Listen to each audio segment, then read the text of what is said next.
सुभाष शर्मा आपका आपके पसंदीदा YouTube channel the Nilanchal Classes पर पुनः स्वागत करता हूं और आज पुनः एक नए वीडियो के साथ मैं यहां पर उपस्थित हूं।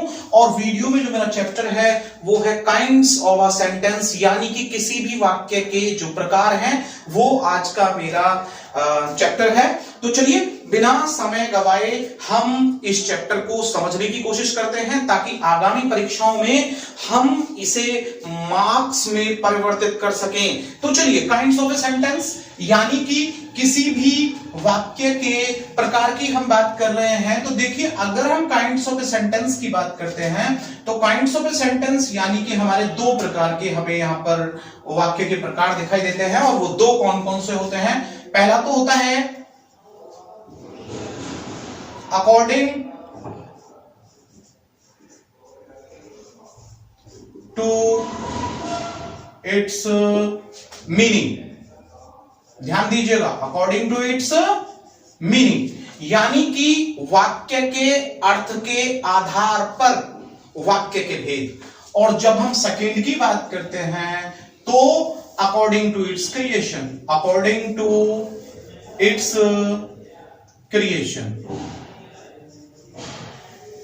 यानी कि वाक्य के भेद इसकी संरचना के आधार पर। जब हम बात करते हैं अकॉर्डिंग टू इट्स मीनिंग तो यहां पर हमें वाक्य के कुछ अलग भेद दिखाई देते हैं। और वो क्या क्या दिखाई देते हैं हम पहले चर्चा करते हैं इसी पर कि जो वाक्य के भेद होते हैं वो अर्थ के आधार पर कौन कौन से होते हैं। तो मैं आपको बताने जा रहा हूं there are only 5 kinds of a sentence according to its meaning। Very first जब हम नंबर 1 की बात करते हैं मीनिंग के अकॉर्डिंग सेंटेंस की तो वो निकल करके आता है हमारा assertive, ASSERTIVE, assertive। अब जब हम assertive की बात करते हैं तो we have to divide it into 2 parts। देखिए हमें इसे 2 भागों में बांटना पड़ता है। असर्टिव को हम कितने भागों में बांटते हैं? 2 भागों में बांटते हैं। नंबर 1 हमारा होता है एफर्मेटिव, ध्यान दीजिएगा एफर्मेटिव। और देखिए हमारा सेकंड जो होता है वो होता है नेगेटिव। ओके, तो अभी आप समझ गए होंगे कि according to a sentence meaning, यदि हम सेंटेंस के मीनिंग के अकॉर्डिंग बात करते हैं तो हमें सबसे पहला जो भेद दिखाई देता है, जो प्रकार दिखाई देता है वो कौन सा है? असर्टिव। और असर्टिव में नंबर 1 पर कौन सा आता है? एफर्मेटिव। और नंबर 2 पर कौन सा आता है? नेगेटिव। तो चलिए हम इसे एग्जांपल से देखने की कोशिश करते हैं। असर्टिव यानी कि उसके अंदर हम एफर्मेटिव भी रख सकते हैं और असर्टिव के अंदर नेगेटिव भी। अब बात आती है कि एफर्मेटिव क्या है? What is affirmative? तो affirmative where there a work is done in positive reply, जहां पर कोई भी कार्य हमारी पॉजिटिव रिप्लाई में यानी कि यस में होता हो, नो नहीं आती हो, वहां पर क्या है हमारा? एफर्मेटिव होता है। जैसे कि Sachin takes his food daily. It means in Hindi Sachin अपना भोजन रोजाना करता है। तो सचिन अपना भोजन रोजाना करता है, तो जब हमने इसको देखा तो ये क्या है? यस, यहां पर नो नहीं है। हाँ, सचिन अपना भोजन रोजाना करता है। तो ये वाक्य किस प्रकार का होगा हमारा? ये वाक्य है हमारा असर्टिव। चलिए हम इसी का ही एक दूसरा और वाक्य देख लेते हैं। आई गो टू दिल्ली, मैं दिल्ली जाता हूं। मैं दिल्ली जाता हूं यानी यस, और यस है तो ये असर्टिव का क्या है? एफर्मेटिव है। अब हम नेगेटिव की बात करते हैं। नेगेटिव यानी नकारात्मक। और जब हम नकारात्मक की बात कर रहे हैं, किसकी बात कर रहे हैं? नकारात्मक की। और जब हम नकारात्मक की बात कर रहे हैं तो इसमें जो वाक्य होता है उसमें या तो हेल्पिंग वर्ब जो होती है वो नेगेटिव वर्ड के साथ आती है हमारी, और या हम उस वाक्य को नेवर का प्रयोग करते हुए नेगेटिव बना देते हैं। कैसे? चलिए हम इसका भी एग्जांपल देख लेते हैं। जैसे हमने लिखा Sachin takes his food daily, तो मैं यहां लिख सकता हूं कि Raju does not tell a lie, Raju does not tell a lie, यानी कि राजू झूठ नहीं बोलता है। राजू झूठ नहीं बोलता है मतलब ये हमने प्रेजेंट इंडेफिनिट में बोला, और प्रेजेंट इंडेफिनिट में एसर्टिव का नेगेटिव है। एसर्टिव का क्या है? नेगेटिव है। चलिए इसी पर ही हम दूसरा देख ले, और दूसरा बोलते हैं she never went there. She never went there, it means in Hindi past indefinite से है, सी नेवर वेंट देयर, वह वहां कभी नहीं गई। तो प्रिय विद्यार्थियों, वह वहां कभी नहीं गई, तो ये एसर्टिव का क्या होगा? नेगेटिव होगा। याद रखिएगा, आगामी परीक्षाएं, चाहे वो यूपी टेट हो, चाहे वो सुपर टेट हो, चाहे अन्य कोई भी एयरफोर्स आदि से रिलेटेड इंग्लिश में आने वाली परीक्षा हो, यानी कि इंग्लिश से रिलेटेड कॉम्पिटिटिव एग्जाम हो, तो श्योर है कि इस प्रकार के प्रश्न उसमें पूछे जाते हैं। फिर अब हम यहां पर चलते हैं, नंबर 2 टाइप देखते हैं, और जब हम नंबर 2 यहां पर देखते हैं तो एसर्टिव के बाद निकल करके आता है इंटेरोगेटिव। क्या निकल करके आता है? इंटेरोगेटिव। तो प्लीज ध्यान दीजिएगा, इंटेरोगेटिव। इंटेरोगेटिव मींस क्या है? हमारा प्रश्नवाचक। अब जब हम प्रश्नवाचक की यहां पर बात करते हैं तो ये प्रश्नवाचक वाक्य क्या है? प्रश्नवाचक वाक्य भी हमारे 2 प्रकार के हैं, और प्रश्नवाचक वाक्य में सबसे पहले बता दें कि क्वेश्चन रेज्ड अप होता है। यहां पर क्वेश्चन को उठाया जाता है, प्रश्न को उठाया जाता है, और there are 2 types of it. इसके भी 2 भेद होते हैं, और वो दोनों भेद क्या क्या होते हैं? नंबर 1 को हम यहां पर देख रहे हैं। पहला होता है सिंपल इंटेरोगेटिव। क्या होता है? सिंपल इंटेरोगेटिव या सिंपल क्वेश्चन, सिंपल क्वेश्चन। और सेकंड होता है हमारा WH type question, WH type question. आप पहले तो हम ये समझे कि इन दोनों में क्या डिफरेंस है। देखिए, जब हम सिंपल क्वेश्चन की बात कर रहे हैं तो सिंपल क्वेश्चन को हम ये भी कह देते हैं कि इसे यस नो टाइप होता है। कैसा होता है? यस नो टाइप क्वेश्चन होता है। अब यस नो टाइप की सबसे बड़ी विशेषता ये होती है कि we always raise up this type of question with the help of a helping verb or with a modal auxiliary verb। या तो हम इस क्वेश्चन को उठाएंगे, किसकी सहायता से उठाएंगे मैं आपको फिर बता देना चाहता हूं। या तो हम हेल्पिंग वर्ब से उठाते हैं, या किससे उठाते हैं? मॉडल एक्सिलरी वर्ब से उठाते हैं। याद रखिएगा। और इस प्रकार के जो क्वेश्चन होते हैं वो क्या कहलाते हैं? हमारे सिंपल क्वेश्चन। अब WH टाइप, जैसा कि इसके नाम से ही पता है, या तो W यानी कि जो क्वेश्चन वर्ड हमारा W से क्रिएट होता है, H से क्रिएट होता है, तो उससे हम यहां क्या करते हैं, यानी कि at the middle of a sentence, why, what, when, where, in Hindi में हमें कब, क्यों, कहां, कैसे वाक्य के बीच में मिलता है। और जब हम उसका इंग्लिश में कन्वर्ट करते हैं तो सबसे पहले हम क्या ले आते हैं? व्हाई, व्हेन, वेयर, यानी कि ये व्हाई, व्हेन, वेयर, हाउ, ये जितने भी हमारे रीजन टेलर वर्ड होते हैं वो सभी के सभी हमारे क्या कहलाते हैं? WH टाइप क्वेश्चंस कहलाते हैं। तो आपके समझ में आ गया होगा ये सारे रीजन टेलर। चलिए हम इनको एग्जांपल से समझने की कोशिश करते हैं। और जब हम यहां पर एग्जांपल की बात करते हैं तो देखिए, पहले हम सिंपल क्वेश्चन को देख लेते हैं। और सिंपल में मैं एक हिंदी में वाक्य बोलता हूं कि क्या रवि क्रिकेट खेल चुका है? क्या रवि ने क्रिकेट खेल लिया है? तो देखिए, इसमें यस या नो जाएगा। अगर वो खेल लिया है तो हाँ, और नहीं खेला है तो ना। तो देखिए यहां पर, क्या रवि ने क्रिकेट खेल लिया है, तो हम क्या कहने वाले हैं? Has Ravi played cricket. तो क्या रवि ने क्रिकेट खेल लिया है? जवाब क्या मिल रहा है? रिप्लाई हमें क्या मिल रही है? यस और नो। तो श्योर है कि ये क्वेश्चन हमारा कैसा कहलाएगा? Simple question. अब इसी के उलट देखते हैं, हम कहना चाहते हैं कि रवि ने क्रिकेट क्यों खेल लिया है, रीजन टेलर है, हमको रीजन बताना पड़ेगा, हमें कारण बताना पड़ेगा कि रवि ने क्रिकेट क्यों खेल लिया है। तो रवि ने क्रिकेट क्यों खेल लिया है, तो why has Ravi played cricket, why has Ravi played cricket, यानी कि रवि ने क्रिकेट क्यों खेल लिया है, हमें कारण बताना पड़ेगा, रीजन बताना पड़ेगा। अब हम यस नो से काम नहीं चला सकते हैं, तो नहीं चला सकते हैं तो ये WH टाइप क्वेश्चन हो जाएगा। चलिए हम इसको एक और देख लेते हैं। इसमें अभी जब हम देख रहे हैं तो हम कह रहे हैं कि क्या वर्षा हो रही थी, तो क्या वर्षा हो रही थी, यस या नो। तो क्या वर्षा हो रही थी, was it raining, was it raining. और चलिए मैं यस्टरडे भी जोड़ देता हूं कि क्या कल वर्षा हो रही थी, तो वाज इट रेनिंग यस्टरडे। और इसका आंसर या रिप्लाई हम क्या दे रहे हैं, यहां पर हम दे रहे हैं यस और नो। तो सिंपल क्वेश्चन है। और अगर अब हम यहां पर लिख देते हैं हाउ आर यू, हमने एक छोटा सा, हम इसको डेली यूज में भी करते हैं, हाउ आर यू, आप कैसे हैं, तो आपको बताना पड़ता है I am well, I am not feeling well. तो यहां पर जब आप उसमें रीजन दे रहे हैं, आप कुछ एक्सप्लेन कर रहे हैं, तो श्योर है कि यहाँ पर WH पहले आया है, यहां भी WH पहले आया, तो श्योर है कि ये दोनों हमारे क्या है, WH टाइप है। लेकिन देखिए यहाँ पर ये हेल्पिंग वर्ब से शुरू है और यहाँ भी ये हेल्पिंग वर्ब से शुरू है, तो श्योर है कि ये क्या होना चाहिए, सिंपल क्वेश्चन। क्या होना चाहिए, सिंपल क्वेश्चन।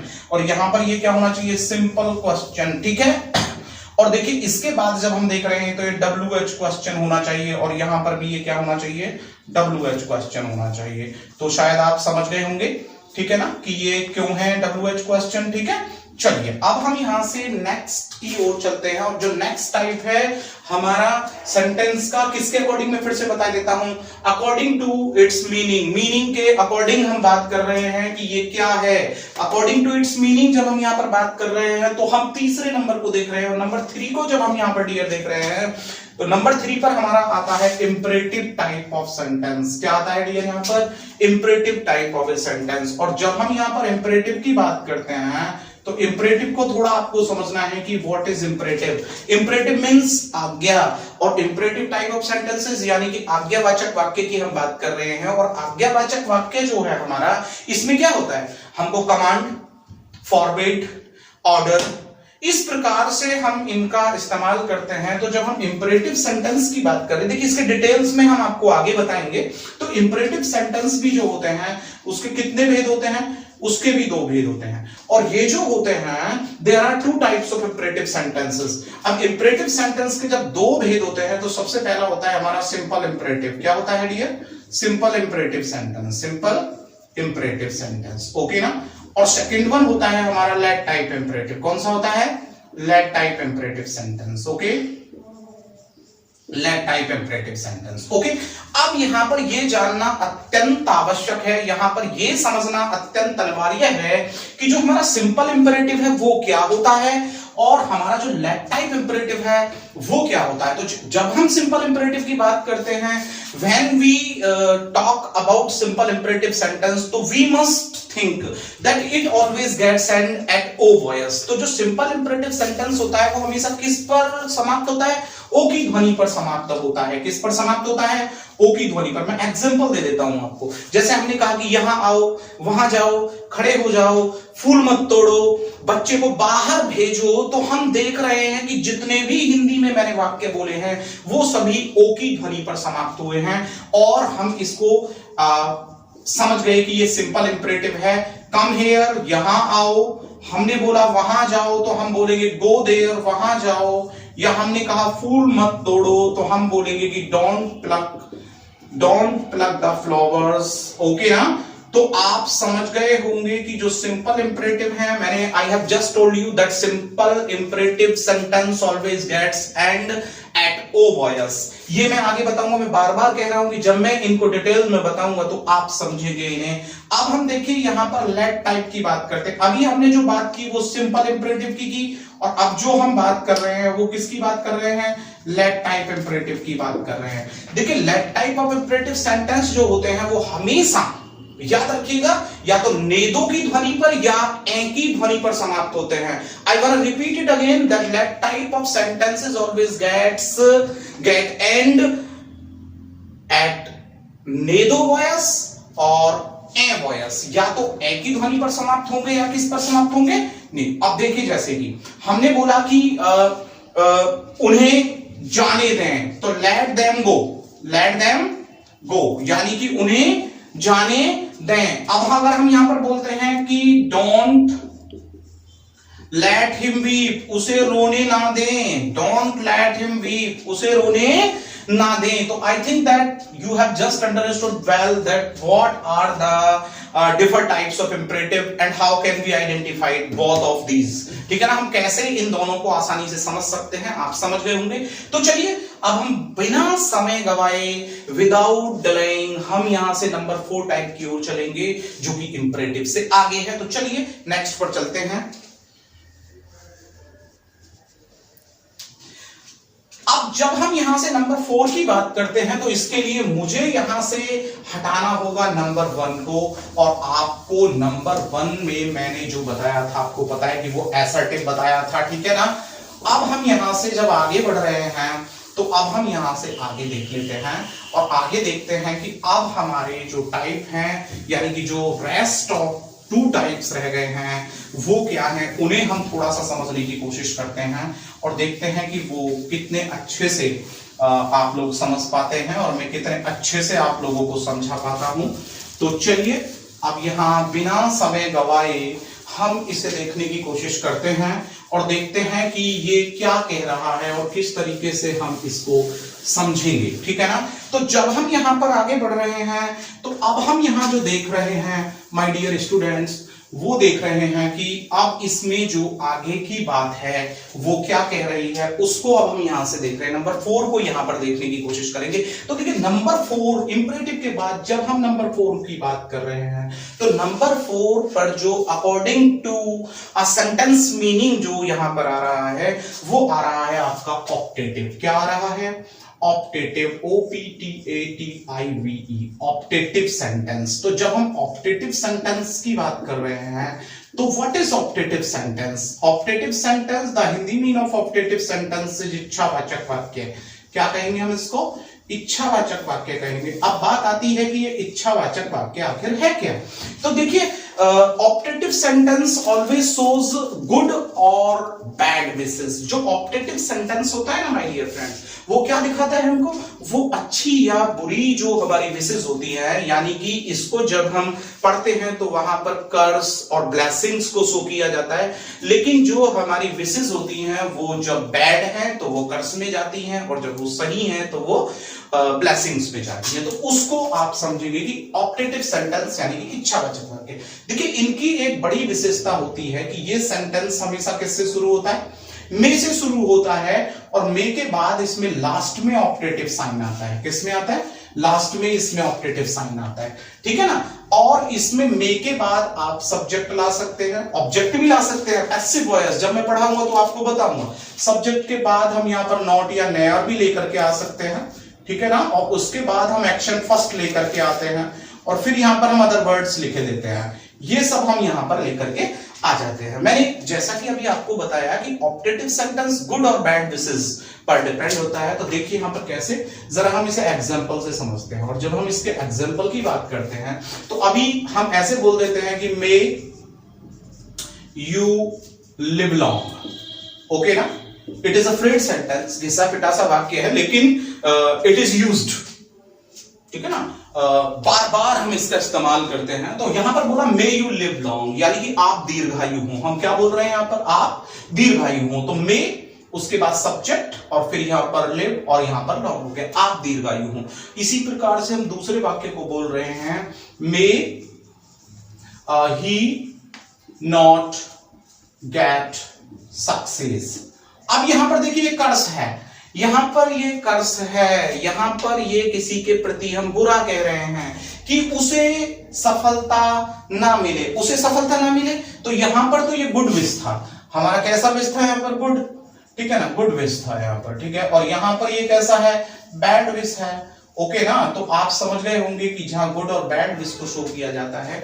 और ये सबसे बड़ी विशेषता है कि मे से शुरू होता है, लास्ट में क्या लेकर के आता है? आपका ऑप्टेटिव साइन, ठीक है। तो आप समझ गए होंगे ऑप्टेटिव सेंटेंस को। और देखिए लास्ट वन हम जिस पर चर्चा करेंगे आज, kinds of a sentence according to its meaning, meaning पर जो आधारित हम चर्चा करेंगे, वो हमारा लास्ट आता है एक्सक्लेमेटरी। क्या आता है?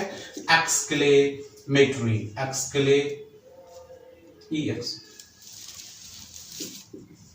एक्सक्लेमेटरी सेंटेंस, ओके ना। अब एक्सक्लेमेटरी टाइप ऑफ सेंटेंस की अगर हम यहां पर बात करें तो एक्सक्लेमेटरी सेंटेंस क्या है? एक्सक्लेमेटरी सेंटेंस यानी कि विस्मयादि बोधक, क्या? विस्मयादि बोधक वाक्य, ठीक है ना। अब विस्मयादि बोधक वाक्य क्या होता है? विस्मयादि बोधक, this type of sentence always show sudden feelings by heart. किसी भी चीज को देख करके एकदम से जो हमारे मन से आश्चर्य सूचक शब्द निकलता है, जो सडन फीलिंग बाय हार्ट निकल करके सामने आती है, वही क्या कहलाता है? एक्सक्लेमेटरी सेंटेंस कहलाता है। जैसे कि अभी मैं हिंदी में कुछ वाक्य बोलता हूं कि ओफ कितनी धूप है आज, या हमने बोला बड़े दुख की बात है, वह अब नहीं रहा या नहीं रही। तो इस प्रकार के जो वाक्य होते हैं जो सडन फीलिंग्स को शो करते हैं, वो क्या कहलाते हैं? हमारे एक्सक्लेमेटरी सेंटेंस कहलाते हैं। ठीक है, अब इस एक्सक्लेमेटरी सेंटेंस को अगर हम एग्जांपल में देखने की कोशिश करें तो देखिए, अभी हम यहां पर लिख दें hurray we have won the battle.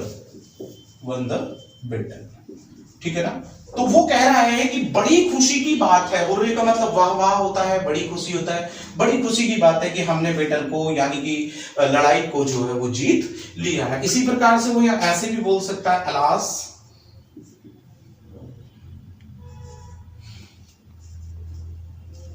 Rajni is no मोर। बड़े दुख की बात है कि रजनी अब इस दुनिया में नहीं है। ठीक है ना, तो देखिए यहां पर अलास के तुरंत बाद यहां पर क्या लिया है? उन्होंने लिया है। या इसी प्रकार से बोल दे कि what a fool you are, आप कितने मूर्ख हो। तो इस प्रकार के जो वाक्य होते हैं जो सडन फीलिंग्स को शो करते हैं, वो क्या कहलाते हैं? वो हमारे एक्सक्लेमेटरी सेंटेंस कहलाते हैं। तो प्रिय छात्रों, मैं समझता हूं कि आप पहला जो हमारा पार्ट है काइंड्स ऑफ ए सेंटेंस का अकॉर्डिंग टू इट्स मीनिंग, और हमने इसमें बताया कि kinds of a sentence according to its meaning जो होते हैं वो 5 टाइप्स के होते हैं। फर्स्ट वन बताया हमने असर्टिव, असर्टिव के अंदर हमने अफर्मेटिव भी रखा, नेगेटिव भी रहा। सेकंड में हम चले इंटेरोगेटिव को लेकर के एक सिंपल रखा यानी कि यस नो टाइप रखा, और सेकंड रखा WH टाइप। उसके बाद हम नंबर 3 पर आए। नंबर 3 में हमने इंपरेटिव यानी आज्ञावाचक रखा, उसमें हमने सिंपल भी रखा और लेट टाइप भी रखा। और फोर्थ वन जो हमने बताया ऑप्टेटिव यानी कि इच्छावाचक, वो भी आप अच्छे से समझेंगे। और फिफ्थ पे लास्ट पे अभी हमने बताया आपको एक्सक्लेमेटरी के बारे में, तो आप इसको अभी भी बहुत अच्छे से यहां पर समझ गए होंगे। तो मैं जल्दी ही इसका जो नेक्स्ट है अकॉर्डिंग टू इट्स क्रिएशन यानी कि रचना संरचना के आधार पर जो इसके भेद हैं, जो 3 भेद हैं, उनको लेकर के मैं आपके सामने नेक्स्ट वीडियो में आऊंगा।